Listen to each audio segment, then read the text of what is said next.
मुल्क में आनत रसूल सल्लल्लाहु अलैहि वसल्लम का सिलसिला जारी है। सोशल मीडिया पर सार्फिन अपनी हरकत से बाज नहीं आ रहे। ताज़ा मामला मध्य प्रदेश के बुरहानपुर का है, जहां एक देवराज ठाकुर नामी नौजवान पर आनत रसूल का इल्ज़ाम है। कोतवाली पुलिस ने इंस्टाग्राम पर काबिल एतराज़ पोस्ट करके एक ख़ास मजहब के जज्बात को ठेस पहुंचाने वाले मुलजिम को 6 घंटे के अंदर गिरफ्तार कर लिया। इस हवाले से गांधी चौक के रहने वाले सैयद रफ़ीक ने शिकायत कराई थी। पुलिस ने शहर के मकीनों से अपील की है कि वो अपने सोशल मीडिया का गलत इस्तेमाल न करें। पुलिस की खुसूसी साइबर टीम तमाम सोशल मीडिया ग्रुप्स की मुसलसल निगरानी कर रही है। अगर किसी ने अपने सोशल मीडिया पर काबिल एतराज़, गलत या गुमराहकुन किए या फॉरवर्ड करके शहर का अमन ख़राब करने की कोशिश की तो पुलिस की जानिब से इसके खिलाफ सख्त कार्रवाई की जाएगी।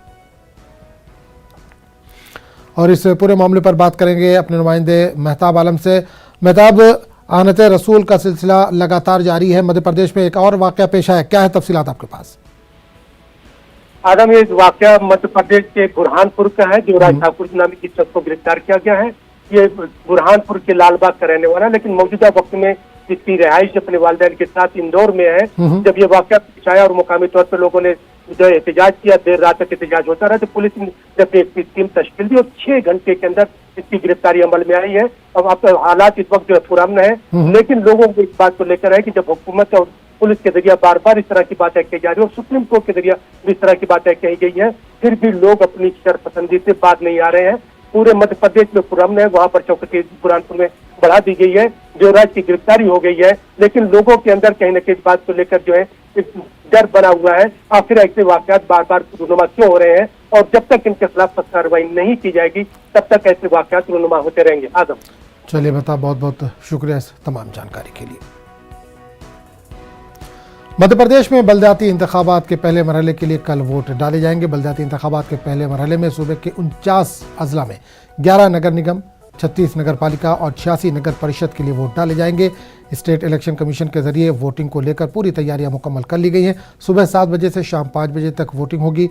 वोटिंग के लिए 19,977 पोलिंग बूथ बनाए गए हैं। वोटिंग ईवीएम के जरिए होगी और इसके लिए इलेक्शन कमीशन के जरिए 30,000 से ज़्यादा ईवीएम का इंतजाम किया गया। वोटिंग के लिए 80,000 से ज़्यादा मुलाजमीन की ड्यूटी लगाई गई है। पुरअमन माहौल में वोटिंग के लिए करीब 51,000 पुलिस एहलकारों को ड्यूटी पर तैनात किया गया है। बलदियाती इंतखाबात के पहले मरहले में 1,33,23,738 वोटर्स अपने हक़ रायदही का इस्तेमाल करेंगे।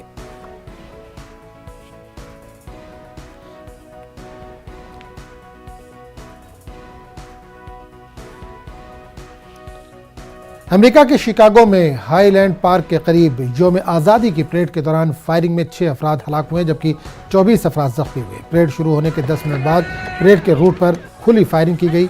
ये फायरिंग एक करीबी इमारत से उस वक्त की गई जब पूरा अमेरिका अपना दूसरा 246वां यौम आज़ादी मना रहा था। इस मामले में एक मुश्तबा मुलजिम को गिरफ्तार किया गया है।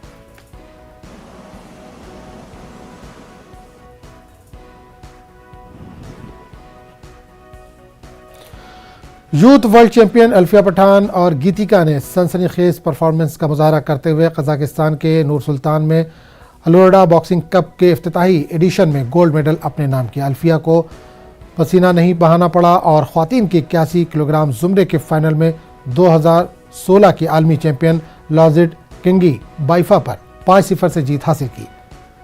क्लाइवानी श्रीनिवासन और जमुना बोरो ने सिल्वर जीता। 2 गोल्ड, 2 सिल्वर और 10 कांसे के साथ हिंदुस्तान ने 14 तमगों की मजमूई तादाद के साथ अपनी मुहिम का इख्तिताम किया।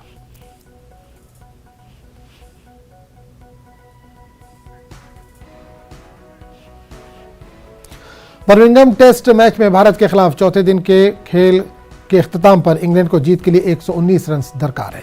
इंग्लैंड ने दूसरी इनिंग में 3 विकेट के नुकसान पर 259 रन बनाए। जो रोट 76 और जोनी 72 रन पर नॉट आउट है। इन दोनों खिलाड़ियों के दरमियान 150 रन की शराकत हो चुकी है। टीम इंडिया को मैच में वापसी के लिए मैच के आखिरी दिन के पहले सेशन में विकेट लेना होगा। भारत की जानिब से चौथे दिन का खेल खत्म होने तक जसप्रीत बुमराह ने 2 विकेटें हासिल की हैं। इन्होंने 13 ओवर में 53 रन भी दिए।